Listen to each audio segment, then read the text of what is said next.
Good evening to all.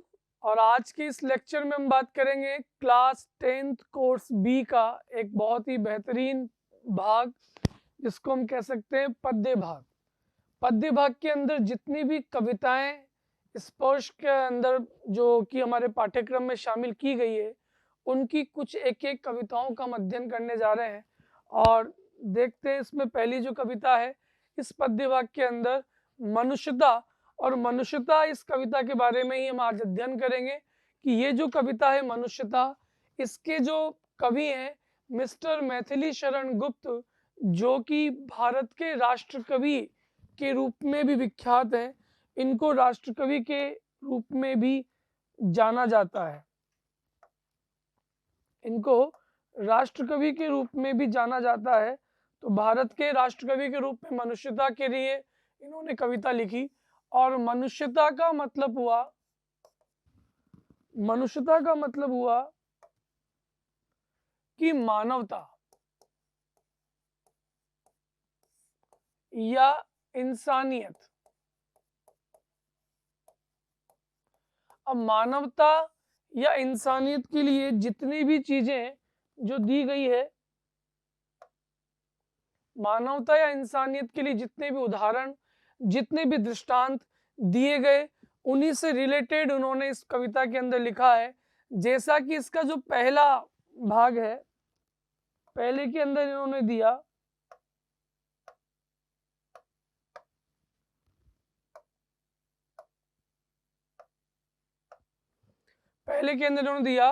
कि विचार लो कि मृत्यु हो न मृत्यु से डरो कभी। कि हमें अपने मन में ये विचार कर लेना चाहिए कि मृत्यु सुनिश्चित है। मृत्यु मतलब मरणशील है, कभी भी शरीर जो है वो मृत्यु की दहलीज पर जा सकता है। तो मृत्यु से हमें कभी भी डरने की आवश्यकता नहीं, लेकिन मरे परंतु यो मरो की याद जो करे सभी। हमारी मृत्यु इस प्रकार की हो कि हमारे जाने के बाद भी लोग युगों युगों तक हमारे किए हुए कार्यों के कारण हमें याद करते रहे। हुई न यो सुमृत्यु तो वृथा मरे वृथा जिए। वृथा मतलब व्यर्थ। यहाँ दोनों प्रकार के शब्दों का मतलब व्यर्थ में या बेकार रूप से है कि अगर इस प्रकार की सुमृत्यु अगर किसी व्यक्ति को नहीं मिलती है तो ऐसे व्यक्ति का मरना भी बेकार। और बिना व्यर्थ के अगर व्यक्ति जी रहा है, बिना कार्य के अगर व्यक्ति जी रहा है, तो ऐसे जीने वाले व्यक्ति को भी उन्होंने बेकार कहा। मरा नहीं वही कि जो जिया ना आपके लिए। वह व्यक्ति संसार में कभी नहीं मर सकता जो अपने लिए न जी करके परोपकार के लिए, परमार्थ के लिए जीवन जीता रहता है। क्योंकि स्वार्थी व्यक्ति की प्रवृत्ति किस प्रकार की है? पशुओं की प्रवृत्ति के समान है। जैसा कि इन्होंने अगली पंक्ति में कहा कि वही पशु प्रवृत्ति है कि आप ही चरें, कि केवल खुद के लिए जीवन जीना, खुद के स्वार्थ को पूरा करने के लिए जीवन जीते रहना, तो ये तो पशुओं की सोच के समान है। क्योंकि सच्चा मनुष्य कवि की नजर में तो वही है जो दूसरों के लिए अपने सब कुछ कुर्बान करने को तैयार हो जाए, अपना सर्वस्व लुटाने को बिल्कुल तैयार हो जाए। ये इन्होंने पहले पैराग्राफ में बताने का प्रयास कहा। अगले पैराग्राफ में कहा कि उसी उदार की कथा, उसी परोपकारी व्यक्ति की कहानियां माँ सरस्वती आकर के स्वयं उसका बखान करती है। उसी उदार से धरा कृतार्थ भाव मानती, और उन्हीं उदारवादी, उन्हीं परोपकारी व्यक्तियों की माँ धरती उनके किए हुए कार्यों के भावों को मानने का प्रयास करती है। उसी उदार की सदा सजीव कीर्ति कूजती, और सजीव रूप में ऐसे महापुरुषों की कीर्ति, उनकी यश, उनकी प्रसिद्धि चारों दिशाओं में गूंजती रहती है। तथा उसी उदार को समस्त सृष्टि पूजती। संसार का प्रत्येक प्राणी, संसार का हर व्यक्ति ऐसे उदारवादी, परोपकारी और परमार्थ के लिए काम करने वाले व्यक्ति को भगवान के समान पूजने लगता है। अखंड आत्मभाव जो असीम विश्व में भरे। अखंड यानी कभी न खंडित होने वाला। आत्मीयता, आत्मीय सहिष्णुता का, एकात्मकता का भाव जो संसार के सभी व्यक्तियों में भरने का प्रयास करे। क्योंकि वही मनुष्य है जो दूसरों के लिए अपनी कुर्बानी से पीछे नहीं हटता, अपना सर्वस्व लुटाने से पीछे नहीं हटता। तीसरे में उन चार महापुरुषों का जिक्र किया जिन्हें दानवीरता के बारे में बड़ी प्रसिद्धि संसार में मिली, उन्हीं ऐतिहासिक धर्म ग्रंथों में कहा गया कि क्षुधार्त रंतिदेव ने, क्षुधार्त यानी भूख से व्याकुल, भूख से परेशान रंतिदेव नामक राजा ने अपने हाथ में आई हुई, करस्त यानी अपने हाथ में आई हुई भोजन के थाल को भी द्वार पर आए हुए एक फकीर को दान कर दिया। उसी प्रकार सेकंड पंक्ति में उन्होंने महर्षि दधीची के बारे में कहा कि महर्षि दधीची ने परार्थ अस्थिजाल भी, परार्थ यानी दूसरों की भलाई के लिए, देवताओं और मानवता के कल्याण के लिए अपनी हड्डियों तक का, अपने शरीर तक को दान कर दिया और उनकी इस अस्थि जाल से, हड्डियों के समूह से एक अस्त्र बनाया गया जो कि इंद्र के प्रमुख अस्त्र के रूप में जाना जाता है, वज्र। और वज्र से एक दुष्ट व्यक्ति का, एक दुष्ट राक्षस का संहार किया गया। उसी प्रकार उन्होंने उशीर्ण क्षितिज यानी राजा शिवी का जिक्र किया है कि जिस प्रकार से राजा शिवी ने शरणागत किया हुए की रक्षा करना परम मेरा धर्म है, उनके लिए उन्होंने एक बाज जो एक कबूतर के पीछे पीछे चला आ रहा था, कबूतर की रक्षा के लिए अपना मांस भी काट काट करके दान करना शुरू कर दिया। चौथे में कहा कि सहर्ष यानी प्रसन्नता के साथ दानवीर कर्ण ने अपने शरीर पर धारण किए हुए चर्म यानी कवच और कुंडल भी सहर्ष दान कर दिए। हर चीज जानते हुए भी उन्होंने अपने कवच कुंडलों को दान कर दिया। इसलिए अगली पंक्ति में फिर कहते हैं कि अनित्य देह के लिए, कि ये देह, ये शरीर तो अनित्य है, कभी भी नष्ट हो सकता है, उसके लिए अनादि जीव को डरने की क्या जरूरत है, उस परम पिता ईश्वर को आवश्यकता क्या है, जीवात्मा को डरने की क्या आवश्यकता है, क्योंकि आत्मा तो अजर अमर है।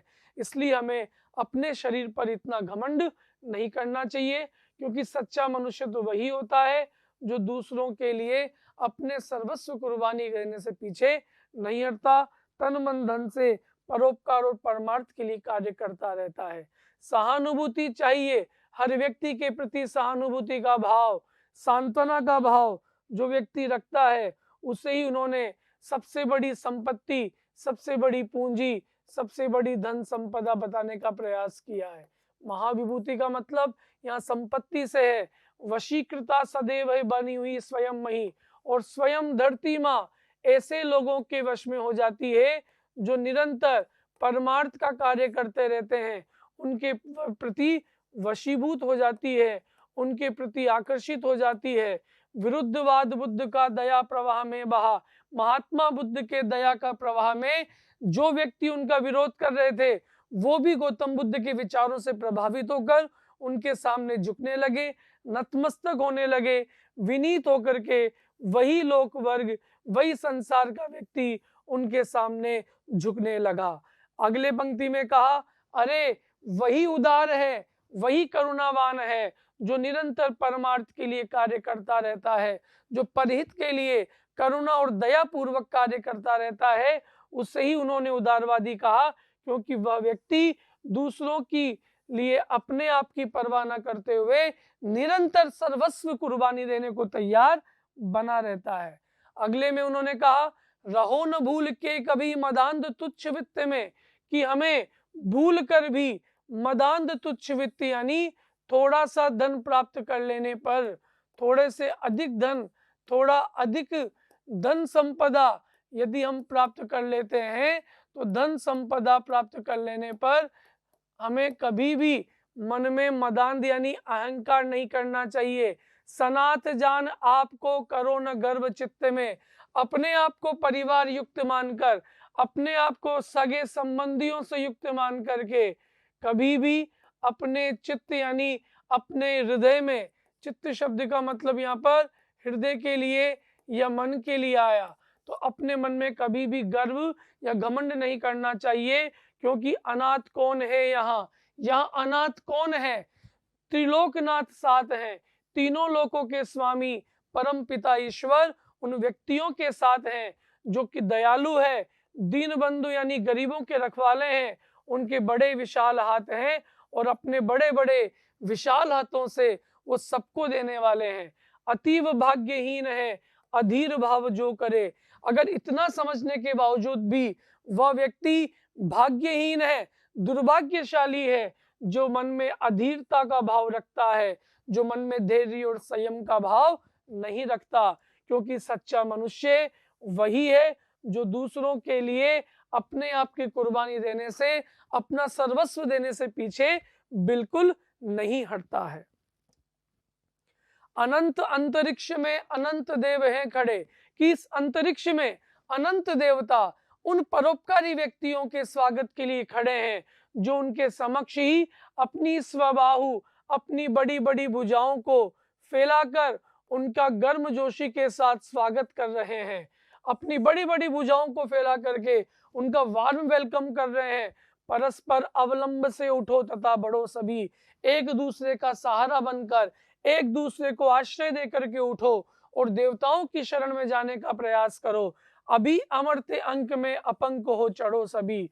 अपंक यानी कलंक रहित जीवन जी करके, अपने जीवन काल में ऐसा एक भी धब्बा हम पर न लगे, तो कलंक रहित, बिना दाग के, बिना धब्बे के अगर हम इस संसार से जाते हैं और देवताओं की गोद में जाने का प्रयास करो, ऐसी अनुभूति उन्होंने संसार के मनुष्यों को देने का प्रयास किया। हम इस प्रकार से रहें कि एक के बिना दूसरे का काम ना हो, इस प्रकार की हिलमिल की भावना के साथ अगर हम रहेंगे तो निश्चित तौर पर सामाजिक विषमताएं कभी भी हमारे मन में नहीं आ सकती है। अगले पैराग्राफ में देखते हैं, मनुष्य मात्र बंधु है यही बड़ा विवेक है, कि हम हर मनुष्य को अपना बंधु, अपना भाई, अपना सखा ये समझे। यही इस संसार का सबसे बड़ा ज्ञान, सबसे बड़ा विवेक, सबसे बड़ी जानकारी है। इसके अलावा और कोई ज्ञान नहीं, क्योंकि हमारा ध्यान वसुदेव कुटुंबकम पर होना चाहिए और स्वयंभू इस संसार पर स्वयं उत्पन्न होने वाले परम पिता ईश्वर परमात्मा सबके पिता तुल्य हैं, सबका संरक्षण करने वाला है। क्योंकि ये पुराणों में भी कहा गया है, फल और कर्म के अनुसार हमारा शरीर बाहरी रूप से अलग अलग हो सकता है, लेकिन अंतरात्मा में ये प्रमाणित है कि हम अंदर से एक हैं। हम जो हमारी भारतीय संस्कृति है वो खरबूजे के समान है, जो काटने पर अंदर से एक जैसा दिखता है, जबकि पाश्चात्य संस्कृति के व्यक्ति ऑरेंज के समान है, जो बाहर से तो बहुत साधारण तौर पर बहुत सरलता से दिखाई देता है, लेकिन जब उसका छिलका छीला जाता है तो अंदर से वो अलग अलग है। इस प्रकार की हमारी भारतीय संस्कृति है। इतना समझाने के बाद भी यह अनर्थ का कार्य है कि एक भाई के द्वारा एक दूसरे मनुष्य की व्यथा को दूर नहीं किया जा रहा, क्योंकि सच्चा मनुष्य तो वही उसके मन में है जो दूसरों के लिए अपना सर्वस्व कुर्बान कर देता है। अंतिम पद्यांश में लिखा हुआ है, चलो अभिष्ट मार्ग में सहर्ष खेलते हुए, कि हमें जिस मार्ग पर हमें चलना चाहिए उस इच्छित मार्ग पर आगे बढ़ते समय हमें सहर्ष खेलते हुए यानी प्रसन्नता के साथ खेलते हुए आगे बढ़ते रहने की आवश्यकता है।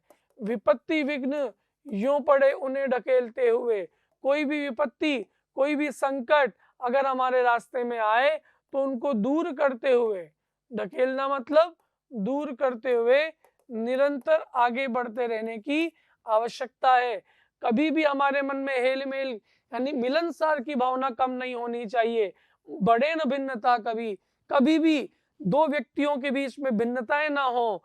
अतर्क एक पंथ के सतर्क पंथ हो सभी। हो सकता है कि हम किसी रास्ते की शुरुआत कर रहे हो, हमारी विचारधाराएं अलग अलग हो, लेकिन धीरे धीरे एक विचारधारा के साथ एकता के सूत्र में आगे बढ़ते हुए मैं अपने मंजिल तक पहुंचना है। क्योंकि समर्थ भाव तभी है जब हम स्वयं भी तैरें और साथ चलने वाले व्यक्ति को भी आगे बढ़ चढ़ करके उसको अपनी मुकाम तक पहुंचाने का प्रयास करें। इसके बाद पाठ का सारांश, जैसा कि हमने अभी पूरे पैराग्राफ को पढ़ने का प्रयास किया, एक एक करके इसके अंदर प्रत्येक 8 भागों को संक्षिप्तता के साथ समझाने का प्रयास किया गया है। जैसा कि आप स्क्रीन पर देख पा रहे हैं कि उन्होंने एक एक करके, पहले में उन्होंने सुमृत्यु के बारे में कहा, दूसरे में उदारवादी व्यक्तियों के लक्षणों के बारे में चर्चा की, तीसरे भाग के अंदर उन्होंने 4 महापुरुषों का जिक्र किया, रंतिदेव नामक राजा, राजा शिवी, महर्षि दधीची कर्ण के बारे में कहा। चौथे भाग में उन्होंने सहानुभूति को सबसे बड़ी धन संपदा, सबसे बड़ी पूंजी माना। गौतम बुद्ध के विचारों से हमें प्रभावित किया। इसके बाद उन्होंने पांचवें भाग में कहा कि यहाँ कोई अनाथ नहीं है, हम सब ईश्वर की संतान, परमपिता ईश्वर की संतान है, इसलिए हमें कभी भी भेदभाव करने की आवश्यकता नहीं। इसके बाद छठे भाग में उन्होंने समझाने का प्रयास किया कि दीनबंधु के बड़े विशाल हाथ हैं और सबको वो प्यार लुटाने वाला है। सातवें भाग में कहा कि मनुष्यों के कर्मों के हिसाब से हम बाहरी रूप से अलग अलग हो सकते हैं, लेकिन अंतरात्मा में हम सब ईश्वर की संतान हैं। और ये सब वेद पुराण इसके साक्षी हैं, ये प्रमाणित है कि सभी की आत्मा एक है। और अष्टम भाग के अंदर उन्होंने कहा कि वसुदेव कुटुंबकम की भावना के साथ हमें काम करने की आवश्यकता है, कि हम जिस मार्ग पर चलना चाहते हैं उस मार्ग पर बिल्कुल विपत्ति आने पर आपसी समझ को बनाए रखते हुए हमें निरंतर आगे बढ़ते रहने की आवश्यकता है। हम साथ भी चलें, साथ चलने वाले व्यक्तियों को भी अपनी मंजिल तक पहुंचाएं, इस प्रकार का कार्य हमें करना चाहिए। कुछ प्रश्न यहाँ पर दी गई है कि कवि ने मनुष्य को मृत्यु से भयभीत न होने की प्रेरणा क्यों दी है?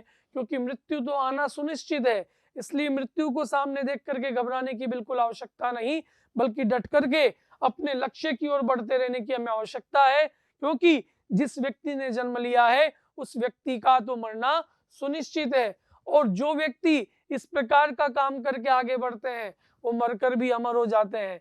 जैसा उन्होंने दधीची का नाम दिया, जैसा उन्होंने कर्ण के बारे में कहा, गौतम बुद्ध का जिक्र किया, राजा शिवी का जिक्र किया।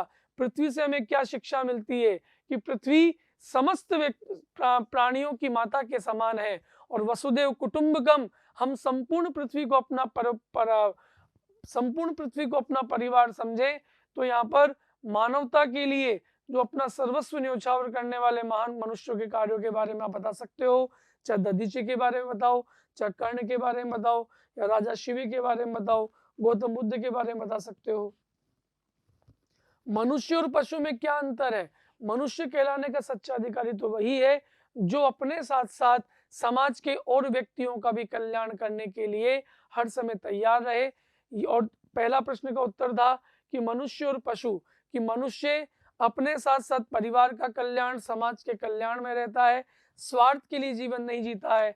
जबकि पशु क्या है? निम्न प्रवृत्ति का होता है, बस अपने आप का चर के आ जाते हैं और इस प्रकार का पेट पालते रहते हैं। वापस उन्हीं प्रश्नों के बारे में उन्होंने चर्चा करने का प्रयास किया कि दधीची, कर्ण आदि महान व्यक्तियों का उदाहरण देकर के तीनों को आपको इलिबरेट करना है कि तीनों ने अपने आप की परवाह न करते हुए लोक कल्याण के लिए, मानवता के लिए अपना सर्वस्व कुर्बान कर दिया। मनुष्यता कविता का संदेश एकमात्र यही है, परोपकार, परमार्थ, लोक कल्याण की भावना, परमार्थ, दूसरों के हित के बारे में सोचना, दूसरों की भलाई के बारे में सोचना, उसके लिए चाहे हमें प्रेम, त्याग, बलिदान, सैक्रिफाइस, इन सब चीजों की आहुति क्यों न देनी पड़े, ये सब चीजें कहीं ना कहीं हमारे इस पाठ के अंदर संदेश युक्त बातों को बताने के लिए कहा गया है। ठीक है, तो आज के चैप्टर में हमने जाना कि किस तरह से मनुष्यता और मानवता के हित को ध्यान में रखते हुए मैथिली शरण गुप्त ने बहुत ही सुंदर शब्दों के अंदर इस कविता को भावार्थ के रूप में प्रस्तुत किया। तो आज के लिए इतना ही, अगली बार फिर हम एक नई कविता के साथ मिलेंगे, तब तक के लिए धन्यवाद।